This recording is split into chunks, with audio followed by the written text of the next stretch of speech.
and getting into where this money is going and who it's circling back to and who's getting to take, commissions and clips out of it along the way, and who's getting kickbacks and, other, sweeteners so that they direct this money this way, really is going to be just an uncovering of probably the most monumental fraud, short of the financial system itself, the fiat currency, central banking system, for corruption, fraud, and abuse.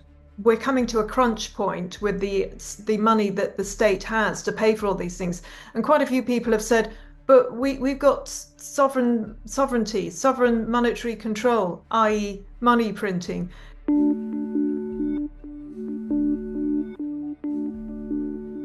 Today, I'm joined again by Cameron Parry, who is founder and CEO of Tally Money. Great to see you, Cameron. Hi, Jasmine. How you doing? So, you and I have been talking in the last month about the Doge transparency efforts that have been going on in the USA. Quite amazing stuff that has been uncovered. Incredible amounts of money going to all sorts of incredible projects.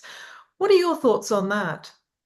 I think it's great. Obviously, I'm sure you do too. I mean, more transparency, the better. But I think there's still this, I guess I would call it, I mean, maybe I would call it irrational sort of hanging on to, the evil orange man type of nonsense that nothing he thinks of or does could possibly be good, like just could be good as opposed to, completely evil.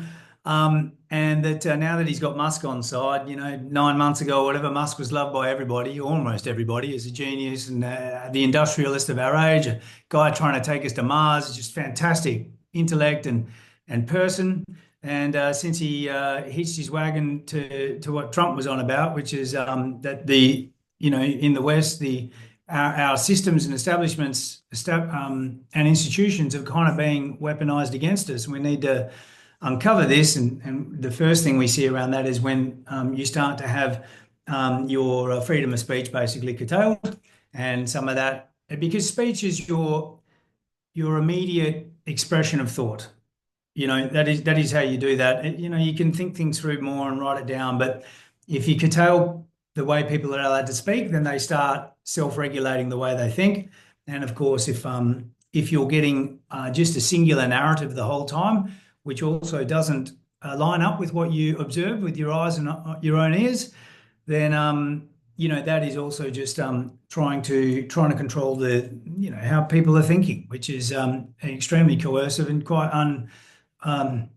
inhumane, really, in my view. But but anyway, there's still people that are hanging on to this thing. So Musk is there with his Czech proteges, going line by line through all the spending of USAID, USAID, and which is 50 billion US dollars a year getting kicked out and circulated around the world there. And they're going through line by line about where this money is going, such as, just for a bit of fun, 20 million to fund Sesame Street in Iraq, 2 million on Moroccan pottery classes, 200 million, which obviously a bigger figure. Not that millions are still important, but 200 million in an unused Afghani dam, 250 million in an unused Afghani road. So all sorts of crazy stuff where they direct this money. And anyway, this is all being uncovered, unbeknownst to the taxpayers, because the public pay for this at the end of the day. We can talk about how they're managing to get away with it because of being able to, central banks printing money and having fiat currency that's not anchored to anything, and therefore they can just do it through expanding the money supply and inflating away the value and redistributing it that way. But nevertheless, this is still going on unbeknownst to taxpayers. But I still like seeing some of the in the media hanging on to the fact that Musk is this unelected representative doing this work, and he's taken charge. Well, the chief executive of the land has appointed him. It's within his rights to bring in people to do this work. But he's also uncovering theft, corruption, fraud, and abuse as they're uncovering there. And there's still some media people in the media criticizing, and really trying to divert this to like, oh, there's going to be starving people in a poor population somewhere. They're going to miss out on a meal. And while some USAID is no doubt, hopefully, very virtuous and very good, it's obviously evolved into this monster, which is just full of corruption, fraud, and abuse, and needs to be. I think somebody described it, might have even been Musk, but it's not like getting a worm out of an apple. The whole apple is just full of worms. You need to just discard the whole thing and start it again. Do you feel that this is something that we in Britain should and could learn from? Because I'm hearing murmurs from various people saying, "Oh, we could do with that here." Do you think we could do with that, and could we actually do it? Yes, well, so the last thing at the moment, they're just to finish that last point, they're doing in the US, they're trying to vilify the people who are uncovering the crime, which is just so, dumb and really quite pathetic. But they're not saying we should have a good look at who's been allocating this money and taking advantage of us. They're like, how dare that guy show us this? It's like that is to me that's irrational. So anyway, we will come up against this in the UK too once it starts getting gone through here. So our equivalent here is the Department for International Development. The other one that makes me laugh, and this is probably any of your viewers who think Brexit is a bad idea won't appreciate this, but in the EU they have the International Development Aid, and that's 2 billion a year in euros. And getting into where this money is going and who it's circling back to, and who's getting to take commissions and clips out of it along the way, and who's getting kickbacks and other sweeteners so that they direct this money this way, really is going to be just an uncovering of probably the most monumental fraud, short of the financial system itself, the fiat currency, central banking system, for corruption, fraud, and abuse. Well, we do know of some monies that are going out from this country. Obviously, there's the 3 billion a year promised for the next 100 years for the Ukraine war, which seems to me to be a massive money laundering scheme. We've got 10.5 billion going to various countries for net zero projects. I think we're giving 19 billion, is it, to the Caicos Islands? That's something I've heard. So we've got a Yeah. few, but there must be, as you say, there must be all sorts of monies going out to goodness knows what sort of transgender, LGBTQ, DEI, goodness knows what, net zero projects, allegedly around the world. And as you say, into many pockets. Are there any others that you've heard of? Yeah, well, US AID has this. So they've been funding like, transgender promoting opera in like Ireland and somewhere else. And Oh, yeah. so what's interesting about what's coming out in the US, ours won't be that different. I mean, the names of certain things they're doing will be slightly different, but this is where we're mired in, you know, the government gets big, the state gets bigger and bigger, and that is to the detriment of individual liberty and freedoms, and that's what's been going on really. It's like I think we've discussed this many years ago, but the long march through the institutions of how people who aren't necessarily great business people or industrialists, or creating products that people can choose whether they want to use or not. So at the end of the day, tally money, well, I think it's a very virtuous thing and everybody should be using it, because it steps you out of this whole massive corruption, fraud, and abuse system really. But if I don't have a great product, if it's not convenient to use, if it's not priced correctly, if the value isn't greater than what the cost is, people will just choose something else, or in any case, not my product. And so it's a very competitive space when you're in the private sector. The long march through the institutions is where people who frankly, don't cut it there. This is another way for them to get power that they haven't earned. They haven't built up the following of an institution, or we saw. I mean, with the sort of debanking scandal of Nigel Farage, that the way Coots and Nat West were we're really the people involved there, like the CEOs, were just using the power of that position to push out their own social ideologies on the customers in the world. And they haven't built up the 19 million customers that NatWest have. They haven't been there for the 300 years that it took to build up Coots. They're just the person of the moment, and then they have no respect or humility to the fact that these things are not their playthings. If you build your own business and you want it to be based on a particular ideology or something that particularly pertains to your audience, fantastic, and stick with that. But you don't get to come in and do that to something that was built entirely separate and detached from any of that, to try and provide a great product or a great service, and not build on those values. And that's not what your customers are turning up for. They don't want your thoughts on transgenderism and there's no such thing as a woman. And it's just like, give me the product that I'm meant to be using. And I can't imagine Ben and Jerry's ice cream is going to survive that well in the end of all this, because they're pretty right on with all their all their sort of DEI stuff, which is thankfully starting to be seen for what it is now. It's almost the opposite to the words that they use. And do you also feel that there's a move generally against globalization, against us in this country, or us in the West, doling out stuff to them elsewhere, and then them elsewhere producing very cheap goods for us? Are we finding that this isn't working for everybody in the way that it does seem to be working for the upper middle classes, get nice cheap goods and everything, but for the workers, for the average person in the country, in most countries, globalization maybe isn't working in the way that we thought it would? Well, it definitely should if it wasn't being corrupted.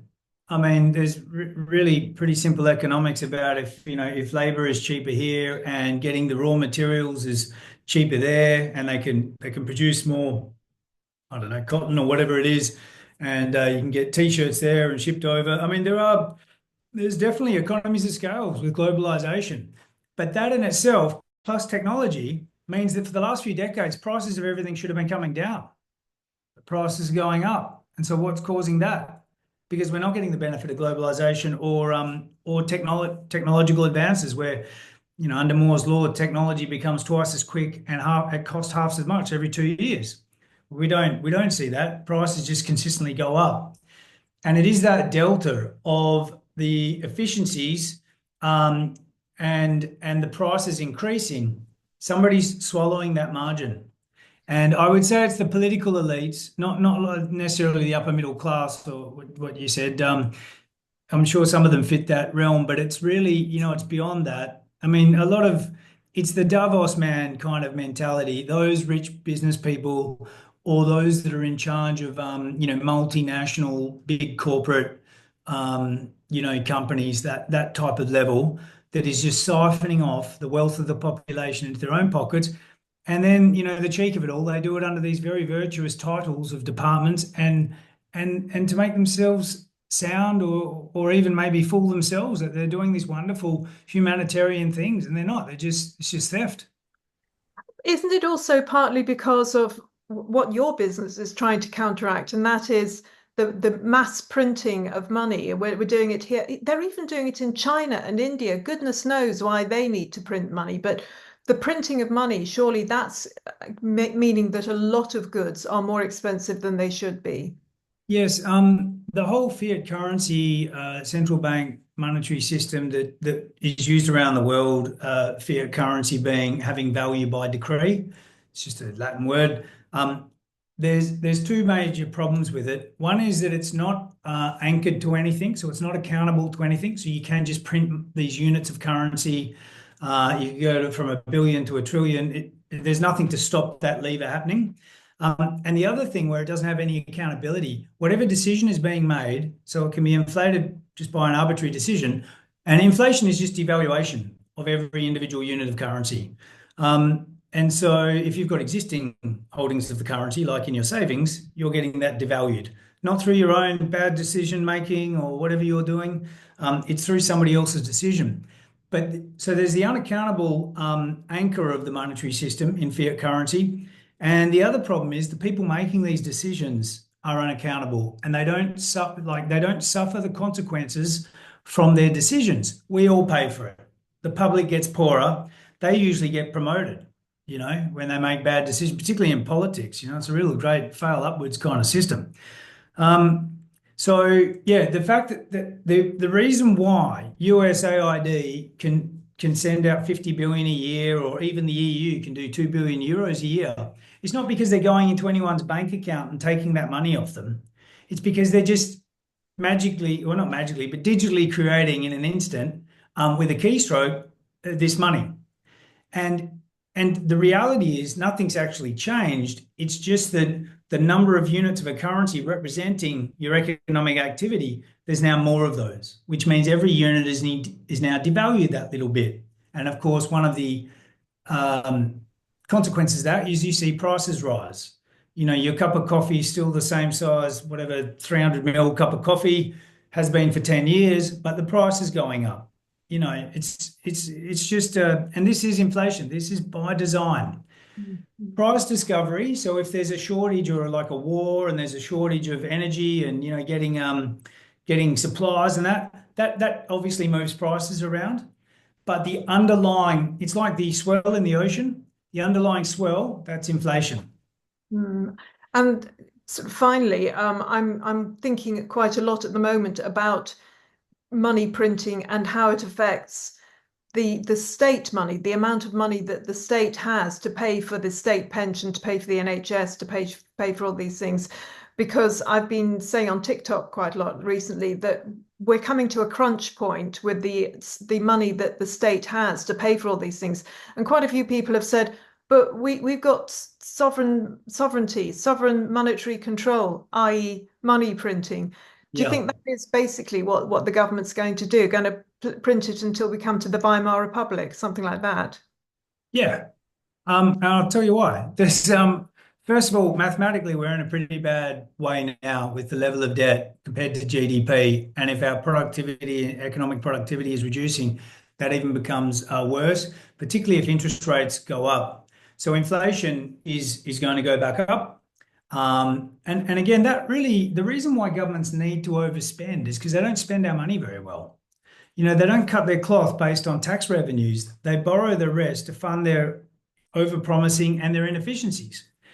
This is why actually what's going on in the US is really very, very positive and should give us all a lot of hope, because you'll now see a different model applied, a proper smaller state, free markets, capitalist type of society, rather than this large globalist socialist sort of big bureaucrat, big state model that we've all kind of, I mean, we didn't vote for it, but it's just, incrementally crept up and up. So yeah, you would have to curb a lot of spending. You'd have to do what Musk's now doing in the US, or get somebody like him to do it, the way Trump's got Musk to do it. Rip out all the money, the free money that's going to all these freeloaders and grifters, and these are the people with a lot of control and power. They're not going to want to give up that money. I mean, it is just legalized theft, and frankly, it's not even legalized theft if they get properly found out. So there's not, in the government we've got, like in the state of our politics, that will's not going to be there to reduce costs and get labelled with things like austerity, but actually do it properly. They Interest rates are going to try and pull down a bit, because the debt for government just becomes too expensive anyway. Otherwise, you're basically admitting your country's bankrupt, which is no politician wants to admit that. They will keep printing money, so paying the pension, the triple lock, and things like that. If your commitment's in pounds and you have the printing press for pounds, you can never be out of contract. But you're not really giving them a 2.5% or whatever it is increase a year, not in real terms. They might be going back 5% a year if the cost of everything's going up 7.5% a year, for example. So there won't be the political will to do it. There won't be the political, not the political. There won't be the business acumen to do it. Like none of these people have private sector experience in the UK, sadly. Otherwise, they might understand that there isn't a magic money tree. That printing currency, you can print currency, you can't print value. The value hasn't changed, but what you're doing is redistributing the wealth of the population um, through inflating the money supply. And to me, that is actually legalized theft because if if that was, for example, done and we just paid a few percentage more in income tax, we'd all kick them out of government, but also and we'd all be up in arms about it. But at least that would be your agreement in the social contract. Once you've paid your tax, your money should not be getting devalued by government or by central banks or treasury. So there is a lot of good stuff coming. I mean, look, sunlight is the best disinfectant. It's great what's going on in the US now. One last thing I wanted to mention about that, just because I think you'll appreciate this. Doing things like news uncut, because we're not getting the mainstream media is basically, and most of us can tell this, they're lying to us, generally speaking. I mean, if nothing's ever so black and white that there's only one, correct answer and you get it from four different news stations all repeating the same, almost the same sentences, or the same words and stuff. It's like, this feels odd.